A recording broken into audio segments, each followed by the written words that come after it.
سوال ہے مرنے سے قبل مرد کے جسم کا کون سا حصہ چھوٹا ہو جاتا ہے؟ جواب ہے مرنے سے قبل مرد کے ناخن خود بخود چھوٹے ہونا شروع ہو جاتا ہے۔ سوال ہے انسان کا شیطان سے بھی بڑا دشمن کون ہے؟ جواب ہے انسان کا نفس۔ سوال ہے جس عورت کے سینے پر کہیں بھی تل ہو اس میں کیا خاص بات ہوتی ہے؟ جواب ہے صبر والی ہوتی ہے۔ سوال ہے سب سے پہلے کاغذ پر کس نے لکھا؟ جواب ہے حجاج بن یوسف نے۔ سوال ہے مرد کے لیے کس عمر میں نکاح کرنا فرض ہے؟ جواب ہے نکاح کی فرضیت کا تعلق کسی خاص عمر سے نہیں ہے بلکہ جب نکاح کے بغیر زنا میں مبتلا ہو جانے کا یقین ہو تو نکاح فرض ہو جاتا ہے۔ سوال ہے حضرت آدم علیہ السلام نے زمین پر آنے کے بعد کتنے سال حیا سے آسمان کو نہ دیکھا تھا؟ جواب ہے حضرت آدم علیہ السلام نے 300 سال تک حیا سے آسمان کو نہ دیکھا تھا۔ سوال ہے جلدی جلدی پیشاب کرنے سے انسان کو کون سی پریشانی آتی ہے؟ جواب ہے رزق کی تنگی۔ سوال ہے مکہ میں کعبہ کے بعد افضل مقام کون سا ہے؟ جواب ہے حضرت خدیجۃ الکبریٰ رضی اللہ تعالیٰ عنہما کا مکان۔ سوال ہے کیا عورت کو سر کے بالوں کی ٹیڑھی مانگ نکالنا جائز ہے؟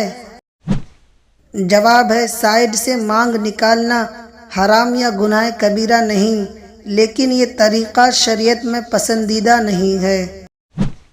سوال ہے کس انسان پر آسمانی بجلی کبھی بھی نہیں گرتی؟ جواب ہے جو شخص آسمانی بجلی کی کڑک سن کر سبحان اللہ و بحمدہ کہے تو اس پر بجلی نہیں گرتی۔ سوال ہے اللہ پاک کے کس نبی نے پتھر کو مارا جس سے پتھر پر نشانات پڑ گئے تھے؟ جواب ہے جب پتھر حضرت موسیٰ علیہ السلام کے کپڑے لے کر بھاگا تھا۔ سوال ہے 10 ہجری کو آپ صلی اللہ علیہ وسلم نے آخری حج فرمایا تو آپ صلی اللہ علیہ وسلم کے ساتھ کتنے صحابہ کرام نے حج کا سفر کیا؟ جواب ہے 1,00,000 افراد نے۔ سوال ہے کس فرشتہ کی دونوں آنکھوں کے درمیان قرآن مجید لکھ دیا گیا ہے؟ جواب ہے حضرت اسرافیل علیہ السلام کی آنکھوں کے درمیان۔ سوال ہے حضرت آدم علیہ السلام اور حضرت حوا کے نکاح کا جشن فرشتوں نے کہاں پر منایا؟ جواب ہے جنت المأویٰ میں۔ سوال ہے قرآن پاک میں سب سے بری کس کی آواز بتائی گئی ہے؟ جواب ہے گدھے کی آواز۔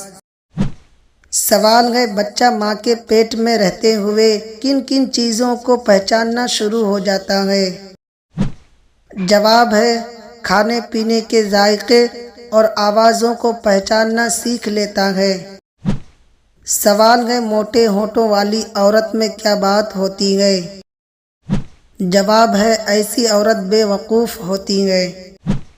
سوال ہے آپ صلی اللہ علیہ وسلم حضرت ابو ہریرہ کو محبت اور شفقت سے کیا پکارا کرتے تھے؟ جواب ہے آپ صلی اللہ علیہ وسلم کبھی کبھار محبت اور شفقت سے حضرت ابو ہریرہ کو یا ابا ہر کہا کر بھی مخاطب فرماتے تھے۔